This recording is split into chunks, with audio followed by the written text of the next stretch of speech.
Yes, good evening, everyone, and welcome back to the Football Tribe UG channel. Robert Kesakos is your usual suspect.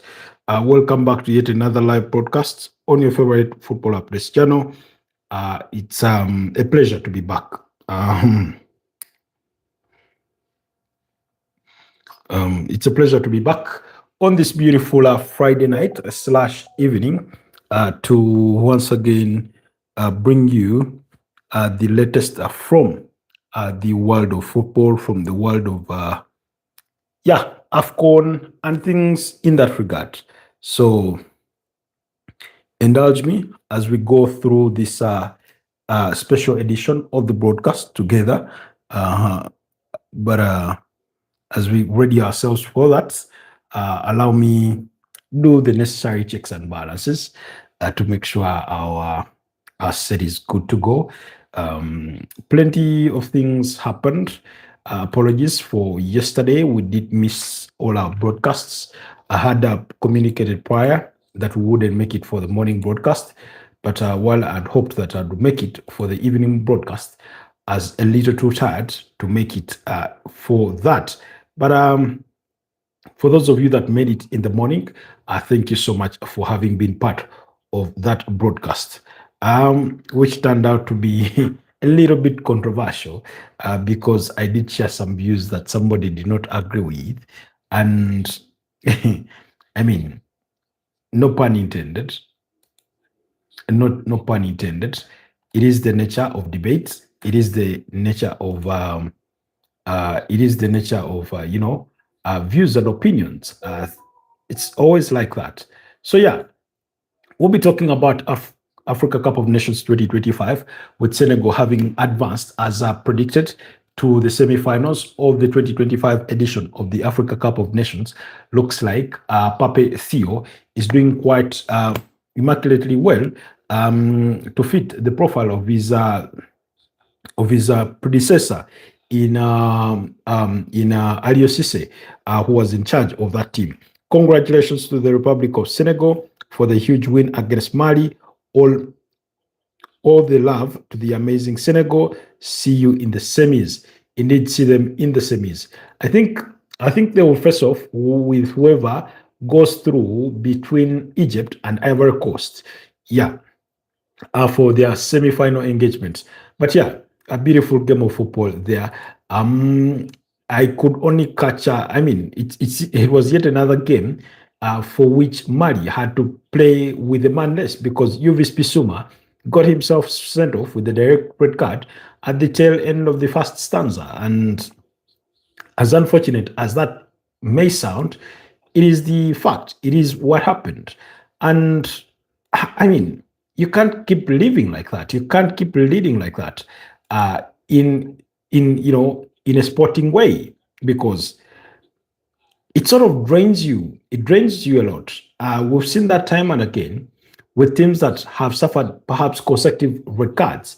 It sort of takes, because I know the cliche is that it's hard to beat 10 men. It's harder to beat 10 men than it is to beat 11, because there's that bit of double effort from the 10 men that are left on the pitch. But when it happens in game one and it happens in quick succession, it takes a toll on the body, on the physique of those players. And you could see today that while Mali really fought, they did not have the same grit like the one they had against Tunisia. But also, it's in recognition against the team that they were up against in Senegal. Very formidable opponent. Pedro says, I hope Egypt go through. Sadio Mane versus Mohamed Salah will be full of tears. He wants a reunion of the former Liverpool forward and a soon-to-be former Liverpool forward. I say soon-to-be because I do suspect that at some point, Mohamed Salah is going to part ways with Liverpool in the not so distant future. Yuvis Bissouma, you're the leader of your team. How on earth do you do this? I remember his interview, Yuvis Bissouma. So, I mean, again, yeah, it's a huge disappointment when senior players, when leaders are on the pitch, do the things that cost the rest of the team. Um, Daisy Faith, hi Daisy Faith, good to have you on the broadcast. Welcome back. Welcome to the Football Tribe UG channel. My name is Robert Kesakos, and I'm coming to you live from Kampala, Uganda, where it's 32 minutes past the hour of 9 p.m., in case you're wondering. So, like I said, I'll give you an example. You remember that defeat 3-0 for Chelsea against Barcelona? I use the example because we have a Barcelona fan in the room, so no pun intended. I mean, Ronald Araujo was the captain, and then he's already on a yellow card, and he commits a cynical foul that gets him, sent off prior to the end of the first half. And I'm thinking to myself, you ought to do better. You cannot do that knowing you're already booked. So, as a senior player, as a leader on the pitch, even if it were the case that you're not wearing the one wearing the armband, you ought to do better. If an 18-year-old Mars Lewis Kelly does something stupid or something unexpected, you take it for immaturity. You take it for the inexperience of it.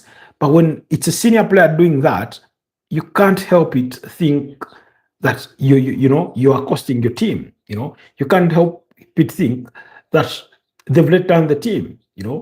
I know that ordinarily I'm not one to blame all issues of a team on a single player, but players within their individuality, even though they are playing in a collective of a team, they owe that team a certain responsibility in doing the right things while on the pitch. So you say you look like El Haj Malik Diouf. Frankie, do you mean Frankie Kessie was the captain against Chelsea?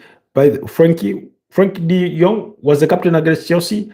I would want to disagree, and I stand to be corrected, but I want to disagree because I remember Ronald Araujo, and it was soon after he got that red card that I think in the subsequent weeks, I think what Barcelona described as mental issues came out as things that Barcelona described as mental issues came out at the time.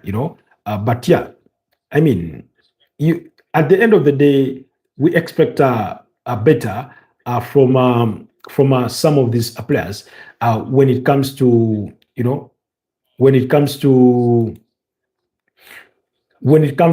how they apply themselves during the course of the game. During the course of the game. So, I mean, it is what it is. It is what it is. But yeah, you say. Then yes, it was Araujo. Then it went to Frankie. Yes, it went to Frankie. Do you mean after Araujo went off? Yes, I meant after he was sent off. I was trying to sort of make a comparison in how both players, using the example, looking at UVB Suma's situation, are trying to draw, to draw an example from a different game of how a player with whom you have bigger expectations or certain expectations to behave in a certain manner or to know better given their experience, let down a team at a particular point. And we've seen those on a given number of times. Sergio Ramos was never immune to those moments. Pepe Lima was never immune to those moments, of sort of losing his head, and then he does something that gets himself sent off. So yeah, it does happen. For example, I'm one of those who believes that even if your team is going to concede, for as long as it's still early in the game, then do not commit a foul as a last man that leads you to getting a red card. If it's an honest mistake, that's okay. But do not try to be a hero by doing something that puts your team to the disadvantage. Because in this modern day and age of video assistant referee, there's so little that you can get away with unless the officials decide to look the other way or decide to interpret the rules otherwise, because that's also a possibility. For example, look at Virgil van Dijk in their loss against PSV, the way he handles that ball. He's the captain. with all his experience, he should know better that his hands are not supposed to be up in the air like he's a basketball player or a volleyball player attempting to do a block, So you expect better of a player of his caliber in that moment, and yet he decided to do otherwise, even though he tried to claim that there had been a foul on him. So at the end of the day, it does happen. So as unfortunate as it is, Uvis Bissouma let his team down because he was there when they had to fight it all out at the round of 16 to knock out Tunisia, with a man less. He was there. He knew what it took and the kind of toll it took against the team. And yet today he was the culprit, in terms of doing that. So anyways, you say, yeah, Mali could have repeated the Tunisia game if they had a full 11 men. I definitely think they would have competed better than they did if they were a full team for the second half. And even, again, you could see it with the madness that they still fought hard. And again, like we said in the main preview for this particular game, that it would be close, that not much would differentiate the two sides. Both, West African teams, they have that grit. Mali has that bit of grit to it. Senegal with all their quality, and it showed. There's a moment in there when Diarra was forced into a brilliant save was it by Diarra? Yes. The thing about West African names, we can talk about Diarras and you get confused because literally every country in West Africa has that name Diarra, So the way the Senegalese have Agüey, it's a bit of a common name, So anyways, but the goalkeeper in the Mali goal is called Diarra. So he had a couple of saves that he did there. You say Cameroon or Morocco, what do you think? Let's get to that. Kazingu? Is it Kazim or Kazingu? Kibiriti. Hi Kazingu. Good to have you on the broadcast. Virgil van Dijk thought he was LeBron James. He was too bored of football. He transferred to basketball. What a joke of a man. Unfortunately for him, he did it at the most wrong time that you could ever see. Anyways, so that was the game. It finished 1-0 in favor of Senegal. That goal scored by Everton's Ilmani Ndiaye turned out to be the match winner. That goal came in the 27th minute of the game. Up next at 10 p.m. In about 20 minutes' time, Cameroon are going to be up against the hosts, Morocco. I've said this before, that Cameroon are the better team in terms of pedigree, because they've won the competition as many as 5 times. Their last coming, I think, in 2017, yes, they beat up against Egypt by 2-1 in the finals. To win it, that edition was hosted in Gabon. So they do have the history to their side, as opposed to the hosts in Morocco, because Morocco have only won the competition once, and that was in 1976. So you can see how far back that goes for them to have won the competition, and they've only won it once. Cameroon have won it 5 times. In 2002, in 2000, so they were winning it back to back between 2000 and 2002, then 2017, then you go back to 1984 and then 1988. So really, they've been that kind of team that has always been within at the later stages of the competition. We know they have some really, really historical players, the likes of Samuel Eto'o-Fields, and you remember what's his name? Ligobert Song, So they've been known to have a very, very good team. RKC Robert Key. It's Robert K, not Key. But I understand what you're trying to do there. So, but on current terms, and I mean this on current terms, Morocco, to me, have the better team. In terms of talent, Morocco have the better team. And then and then they have the home advantage.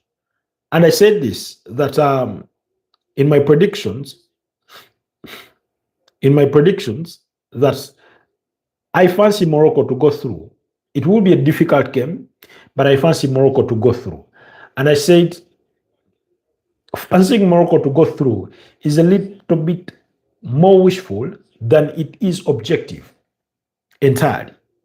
There's an objectivity to it, but a certain percentage of it is a bit wishful. Why? Because we know the advantage of the host going far deep in the tournament, advancing that far. So we know that Morocco have players like Nusa Mazorui, Yassine Bono in goal, Akraf Hakimi, Naif Nogard, what's his name? The former Manchester United, player. Sorry, not former Manchester United, the Real Madrid star in Brahim Diaz. They have El Kabi, who has been one of the standout players for me in this tournament. He scored 2 bicycle kicks of a goal and things like that. So we'll get to that, Pedri. We'll get to that, and I'll let you know why. So they do have a very, very good Bilal El Kanous from Leicester City, another brilliant player. So they do have a very, very good team. But equally, on the other side, Cameroon also have some really, really incredible talent. The likes of Brandon Burmo, Kofani, are some of the brilliant players that you do have in there. You do have Carlos Baleba, from Brighton and Hove Albion. So, but I think on paper, pound for pound, present day, for me, Morocco has the better team. It has the more talented team. It's no surprise that just 2 years ago, not 2 years ago, 4 years ago, they became the first African team to reach the semifinals of the FIFA World Cup. So, and with that home advantage, with their fans behind them, I feel that they could nick it against Cameroon. It may go all the way, perhaps even into extra time, but I do fancy Morocco to advance to the semi-finals. And then tomorrow, action will continue when Nigeria take on Algeria at 7 p.m., while Egypt will be up against Ivory Coast at 10 p.m. So that's for the Africa Cup of Nations. Let's move on. Moving on. Manchester City have today completed the signing of Anton Semenyo. He signed out of Bournemouth with a late winning goal as Bournemouth returned to winning ways for the first time in 2 months when they beat up against Tottenham Hotspur. So they beat up against Tottenham Hotspur, and on a very eventful day, when Thomas Frank, the Tottenham Hotspur side, was caught on camera sipping coffee from an Arsenal branded, coffee cup, coffee disposable cup, and of course that in itself made news in its own way. But I think I don't think it was intentional. I think he did not realize it until then he was tipped off by somebody. So, but yeah, Anton Semenyo signed out of AFC Bournemouth in quite spectacular style. There's a player who was leaving Sunderland to join, was it Brighton? The player that scored the winning goal in the championship playoff final, what's his name? But yeah, those kinds of things happen every once in a while, that a player signs off quite incredibly well, and you think to yourself, how incredible must that have been,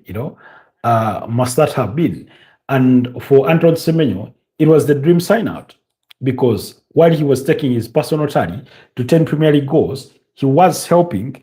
Tom Watson is the player you're talking about, have ball knowledge. Thank you so much, Pedri, for having that on off of your fingertips. It's a name I was trying to look trying to search for in my head. So So you have that sort of dream sign out kind of moments. I also remember last season, I think in Arsenal's final game of the season, Kian Tierney scored as he bowed out of the Emirates. So you do have those moments. So Bournemouth were beating up against Tottenham Hotspur by 3 goals to 2. Anton Semenyo scored a goal in the 95th minute to win it for Bournemouth for their first win in 2 months. And with that, he's been seen off to go and join Manchester City, where he will play his football. He will be donning the shirt 42, formerly worn by Yaya Guinedi Toure, a former Barcelona player who never had kind words for Pep Guardiola because of the way he treated him, which he thought was quite unfairly. But it is what it is. So Anton Semenyo, 26 years of age, Ghanaian international, but born in the UK, joined Bournemouth, I think, from Bristol City in January 2023 for about 11, was it about 11 or 13 million pounds? I think about 11 million pounds. No, possibly 13. I think about 13 million pounds. And now, apparently Bristol City are bound to make about 11 million pounds off of that sale. I think in future sell-on clause and things like that.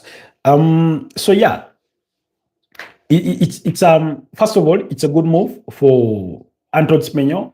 However, he must acknowledge the kind of step that he's taken. What do I mean by the kind of step he's taken? It's one thing to be a star at Bournemouth and another to be a star at Manchester City. There's a couple of people who have a feeling that this could be this could end up being another Jack Grealish kind of moment, And personally, I do hope that's not the case, because we remember Jack Grealish, he was the star of that Aston Villa team, and then suddenly he makes the £100 million move to Manchester City. And he never got the same shade of light, He never got the same shade of light. So I find it quite interesting in waiting to see how he will cope, one, with the pressure of making that kind of upgrade. I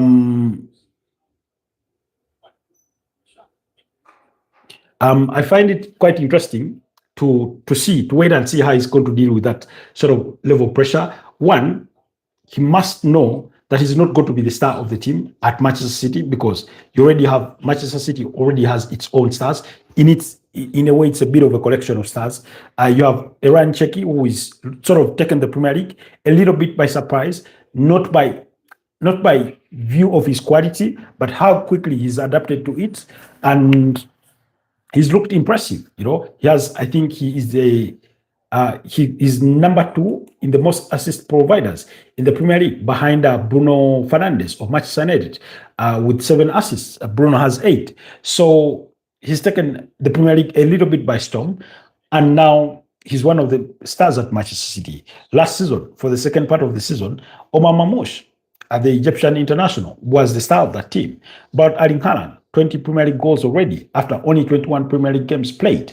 So you have a Bernardo Silva, who has been there for almost forever. You have a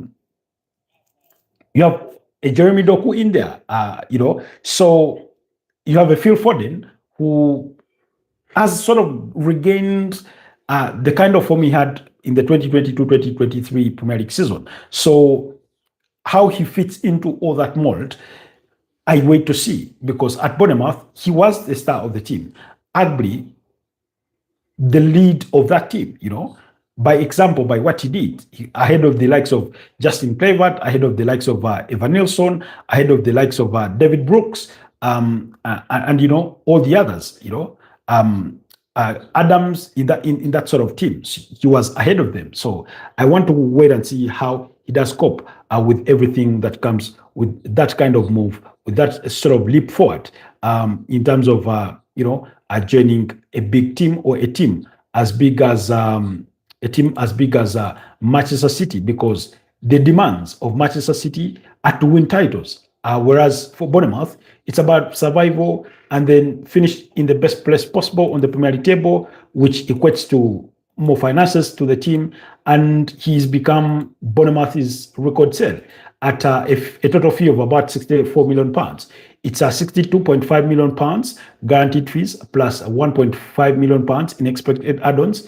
That is £1 million shy of his release clause that was floated around to be £65 million for January. And if Man City had waited perhaps until the summer, although it's not a risk they wanted to take, he would have come for about £55 million. So yeah, Pedri says, look what happened to Mamouche, Jack Grealish, Semenyo, Doku, even Cheki. All of them aren't guaranteed to start every week. Exactly, none of them is guaranteed to start every week, and he goes to play for a manager who loves to rotate a team.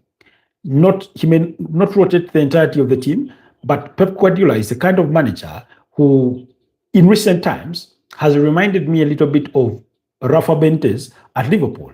He will have a team play a very, very good game, and they win, and then in the next game, he will decide to flip his entire midfield for some new faces, and maybe the front two, and things like that, So yeah, that's it. You say it's not a good move for him. He's now just another player Guardiola has. He ruined his career. He is the new Jack Grealish. He will fail. He should have avoided Manchester City. So stupid. Now, again, I do not disagree with your views or your opinion about the move. However, I have a different view in a different context. Now, you've looked at it entirely from a footballing perspective, and which is why we are here, which is okay to look at it that way. But also, I get to look at it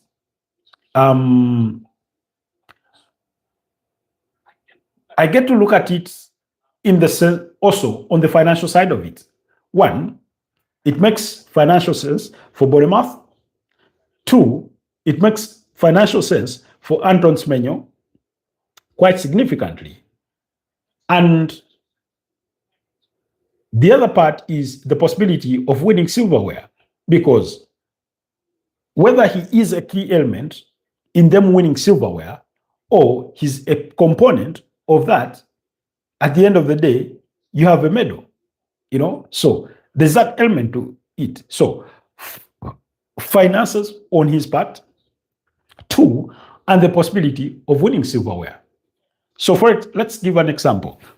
If it was about, let's say, footballing mate, that let's say he wanted to play regular first team football, perhaps he would have been better off maybe even joining Tottenham. You'd be guaranteed your chances of being guaranteed regular playing time in terms of being a starter at Tottenham are significantly higher than they are at Manchester City.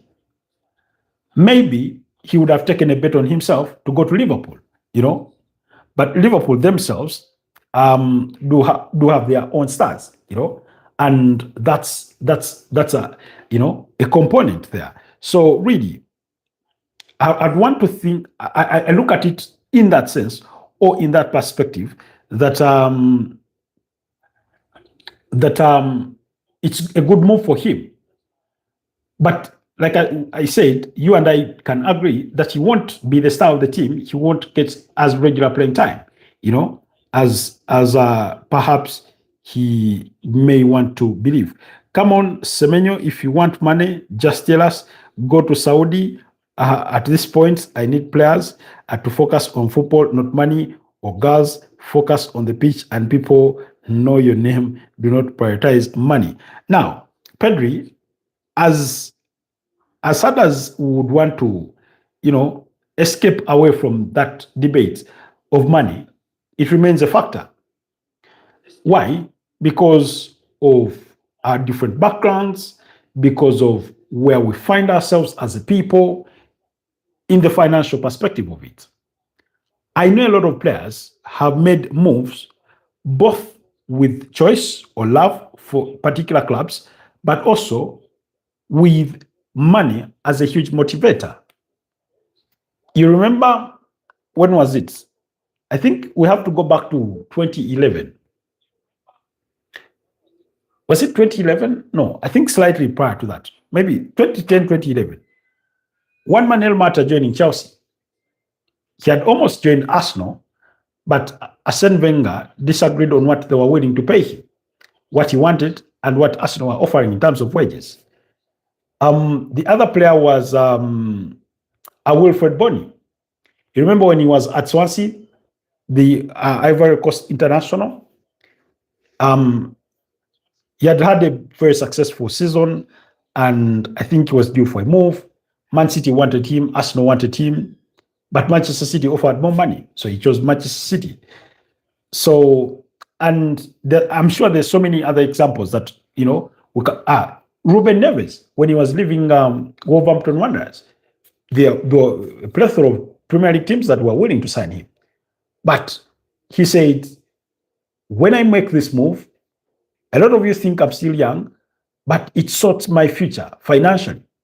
It sorts my future and the future of my kids and many other people of my family, because perhaps he comes from a less privileged background in comparison to others that maybe he had come across in life, you know. So as much as we want players to play, to do it for the game, and there's a lot of players that do it for the game, but money is also an element.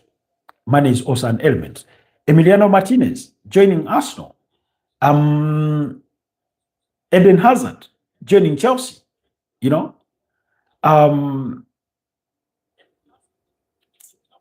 Mikel Obi joining Chelsea. Ferguson had scouted him and they were bound to sign him.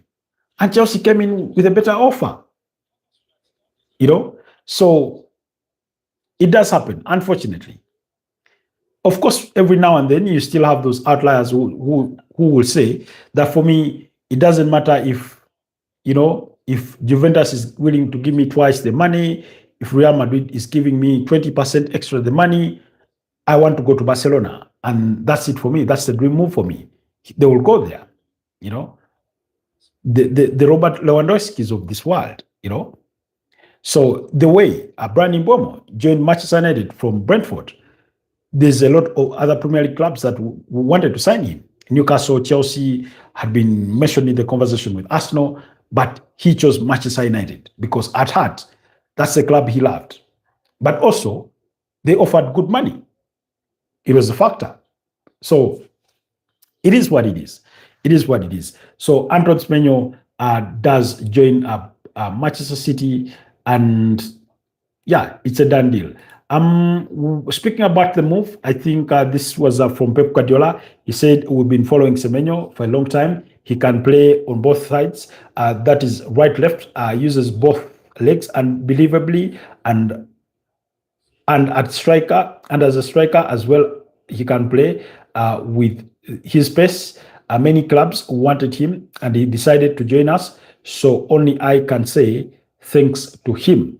Those were some of the comments from Pep Guardiola after Antoine Semenyo joined Manchester City. Now, yeah, he's a very dynamic player. And again, when you hear Pep Guardiola saying he can play as a striker, typical of Pep Guardiola as a manager, not being or wanting to be over reliant on that outright number 9.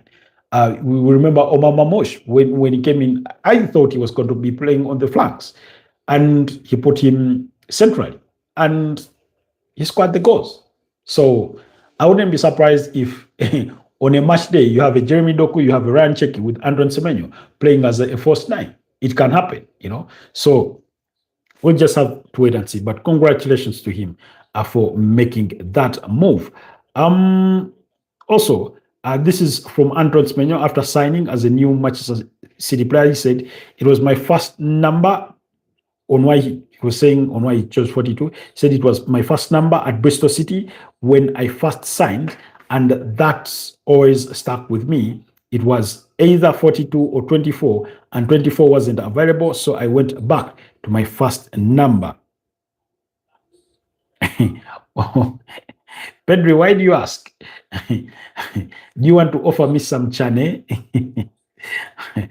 Anyways, quickly, let's drift away from Manchester City. Now, let's go to Bukayo Saka. Even 42 seems like a player number one knows. Let's move on to the news regarding Bukayo Saka. Now Bukayo Saka has agreed to sign a new improved contract with Arsenal. It will be a 5-year contract. His current deal runs until June 2027. That's for the 24-year-old England international. But he's agreed a new deal that will, if when finally signed, will take him until June 2031. Yes, June 2031. That's Bukayo Olayinka Saka.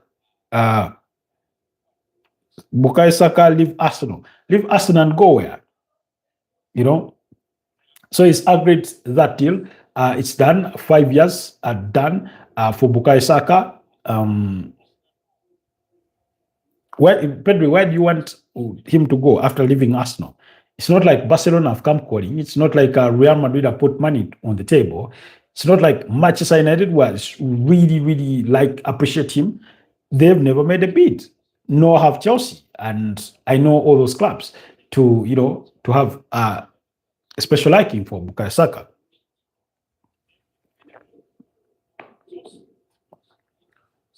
So yeah, that's the news regarding Bukayo Saka.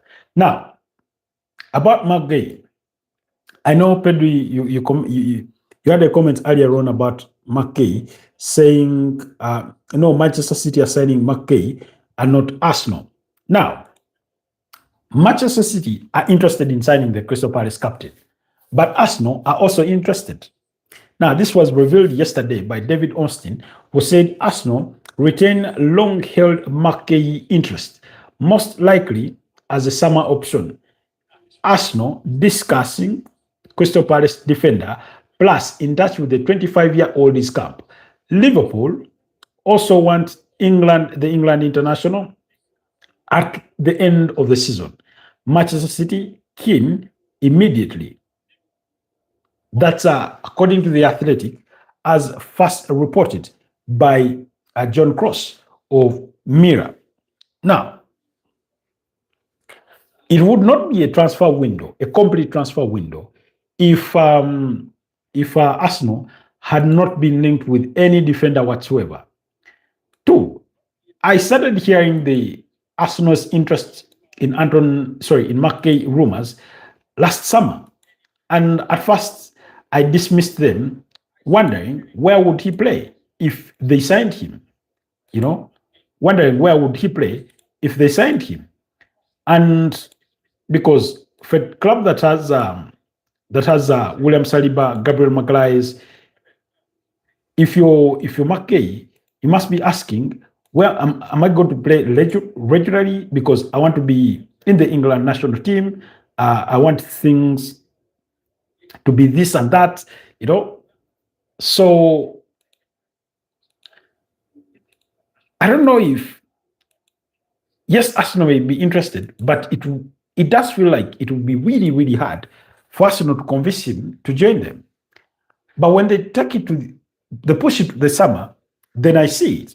Why? Because perhaps they anticipate there could be room for him. And because he can play right back, I do suspect maybe if he joins, it creates a window for Arsenal, maybe to let go Ben White, who is not featured much lately because he's been in and out of the team through injury, and yet he's a very, very decent player, Ben White. So when it's true that Mikel Arteta has certain qualities, he admires of him, maybe the other thing is that they see him, okay, in comparison, you have a Christian Mosquera who is only 21 years of age, and you're thinking if you're able to capture Marc Guehi, who is 25, of course he would be senior to Christian Mosquera, and maybe if the situation that's it. You loan out Mosquera for a season to have more regular playing football to Makua as you play Marc Guehi. So, and if they take it to the summer, the jury is out there. He gets to pick and choose where he goes. Why? Because then he's a free agent. If it's about money, I do not think there's a team in the UK that can offer more money than Manchester City in the form of sign-on fees for a free agent if they wished to have that player. But also, it will depend on the player, where they are, maybe their mind lies. So, for example, if you're Marc Guehi and you're thinking to yourself, maybe I want to stay in London, then Arsenal is a good option. But also, Chelsea have interest in him. Not present day, it's not being talked about, but we had those reports in the summer. And within that Chelsea backline, we know for a fact that if he goes to Chelsea, there's definitely a place for him to play. There's definitely a slot for him. So you look at it in that sense and think to yourself, if you're Marc Guehi, where is your best bet where you can play your football? Is it Arsenal? Is it Man City? Again, if you go to Man City, it's not a given. Manchester City want to sign him out of necessity. Out of necessity because Joshko Gvardiol is out injured, Ruben Diaz is out injured, John Stones is been in and out of the team through injury, Nathan Aki tends to pick up injuries here and there, so they are short on numbers in defense. And yet, one of the young defenders in Victor Reis was sent out on loan to Girona, and that leaves them with Kushanov as one of the defenders. So for Manchester City, it's out of necessity, and it's not like they can sign the player on loan. So for them, they would want to sign him now. And if you're Crystal Palace, you'd want to sell now, as opposed to losing the player entirely free in the summer. But I feel it's not in Crystal Palace's hands. It's in the player's hands, because Crystal Palace would have to beg the player to accept whatever move is available. For example, depending on who is offering what money, for a player that has 6 months left for his contract, anything beyond £20 million for Crystal Palace would be a significant transfer fee. Anything beyond £20 million for a player who is only left with 6 months to his current deal. Actually, now less than 6 months. So that's how I look at it. And then, on the other hand, Crystal Palace would have to convince the player, look here, we do not want to lose you for free. Do it for the club, out of the respect, out of the love you've had for this club. Let us get some money out of you, because otherwise he may say, you denied me a move to Liverpool on deadline day, and now I want to see out the remainder of my contract and I leave for free. He could ask for that. And that's the other advantage that Liverpool have in the pursuit of Marc Guehi, to say, look, Ibrahim Konate has been found wanting in so far this season. For as long as you train well, there's a slot for you to penetrate into. That's one. Two is the fact that Liverpool would be saying, we're already trying to sign you in the summer. That should be sign enough of how much we want you, That should be sign enough of how much we want you. Forget these Manchester Cities that have just come into the framework. Maybe even Arsenal in the same spirit. But maybe Arsenal have been speaking to the players' camp behind closed doors for a little longer than maybe Liverpool. We do not know. But yeah, it is true that Arsenal hold interest in Marc Guehi. For me, the question is, where do you play him? As soon as I saw that report, I said to people that perhaps Mikel Arteta has the possibility of playing a back three. Otherwise, what would justify you know, because one, they have Piero Hincap on loan, whose deal they could make permanent in the summer. So that means you'd have Carafiori, Piero Hincap, Christian Mosquera, William Saliba, Gabriel Magalhaes, Julian Timber, Ben White. That's 6 defenders. And we're talking about not just any defenders, but defenders who can play center back, left back, right back, respectively. And then also, you have a Miles Lewis Kelly, who we know naturally is a midfielder, but is a third choice option for a left back. Is Mikel Arteta looking for a backup at right back? I do not know.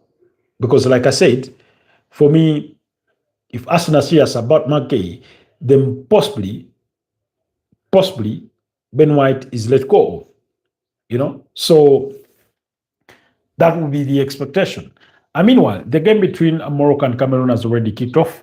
About 12 minutes are played there, and it's still goalless. So yeah, that is what is happening on that front. Anyways, away from all that, tomorrow there's no Premier League football. You'll have the FA Cup. But before we get to tomorrow, in the Spanish La Liga tonight, Getafe are up against Real Sociedad. Eintracht Frankfurt take on Borussia Dortmund at 10:30 p.m. That game is kicking off in about 16 minutes from now. In the FA Cup, MK Dons are up against Oxford, Port Vale against Fleetwood Town, Preston North End against Wigan Athletic, while Wrexham will take on Nottingham Forest in terms of what's to come for your menu tomorrow. So do not miss out on all that action. Furthermore, in the Spanish La Liga, tomorrow, Rio Oviedo take on Real Betis. Villarreal will be up against Deportivo Alves. Girona will take on Osasuna, while Valencia will be up against Elche. And then in the German Bundesliga, Heidenheim will be up against FC Cologne. Freiburg will take on Hamburg SV. St. Pauli will take on RB Leipzig. Remember, the German Bundesliga is returning for the first time since their winter break or festive season break. Union Berlin will be taking on Mainz 05, while Werder Bremen will be taking on Hoffenheim. Bayer Leverkusen will take on VfB Stuttgart. In the Italian Serie A, Como will be up against Bologna. Udinese will take on Pisa. Sassuolo will be away to Roma. I expect Roma to beat up against Sassuolo, by the way. Atlanta to take on Torino. And then for the remainder of the games in the FA Cup, here's what is to come on Saturday. At 3:15 p.m., you have about 4 games. Charlton against Leicester City, Everton against Sunderland, Macclesfield FC up against Crystal Palace, Wolverhampton Wanderers up against Shrewsbury Town. And then at 6 p.m., Bournemouth will take on Burton Albion, Burnley up against Millwall, Doncaster Rovers up against Southampton, Fulham will be up against Middlesbrough, Ipswich Town will take on Blackpool, Manchester City at home against Exeter City, Newcastle up against AFC Bournemouth, Salford City up against Swindon Town, Sheffield Wednesday up against Brentford, Stoke City up against Coventry City, Bristol City up against Watford, while Cambridge United will take on Birmingham City. But that Cambridge game coming at 9:15 p.m. as is the Bristol City game against Watford. Tottenham will take on Aston Villa at 9:15 p.m.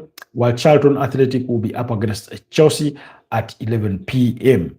For those of you that are wondering, that's for the Saturday action from those respective leagues, as well as the FA Cup. On Super Sunday, Rayo Vallecano in the Spanish La Liga will take on Mallorca, while Levante will be up against Espanyol. In the Spanish Super Cup final on Sunday, Real Madrid will be up against Barcelona in the El Clasico. So don't miss out on that. The German Bundesliga, Mönchengladbach will be up against Augsburg, while Bayern Munich will be at home against Wolfsburg. In the Italian Serie A on Sunday, Lecce will take on Parma. Fiorentina will be at home against AC Milan. Hellas Verona will be at home against Lazio, while Napoli will play away to Inter Milan at a quarter to 11 p.m. or at 10:45 p.m. East African time on Sunday. I hope I'll get the chance to watch that game. But in the FA Cup at 3 p.m., Derby County will take on Leeds United. This is on Sunday. And then at 5 p.m., Arsenal will take on Portsmouth. While at 5:30 p.m., Hull City will be up against Blackburn Rovers. Norwich City will take on Walsall.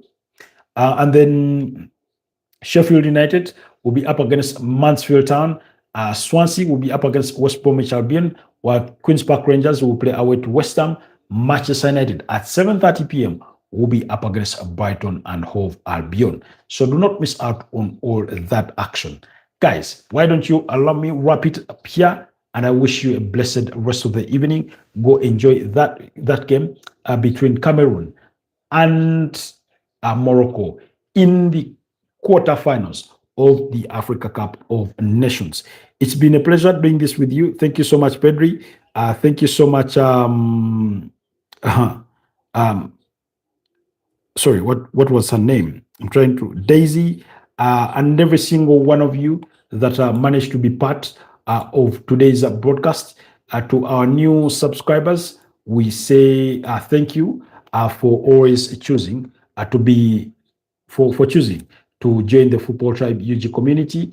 It's always a pleasure to when we see new members join the platform to help us grow, to to improve on the quality of debate. I hope you'll be a very, very engaging audience in the coming days with us for our new subscribers. So yeah, keep it locked on the Football Tribe UG channel, and I'll see you guys tomorrow morning. I'm hoping tomorrow morning at around 11 a.m. Hopefully, we will be able to do that broadcast. But in case things fail me, you can always catch up on Saturday night. So stay blessed and have a blessed weekend. Bye-bye from me.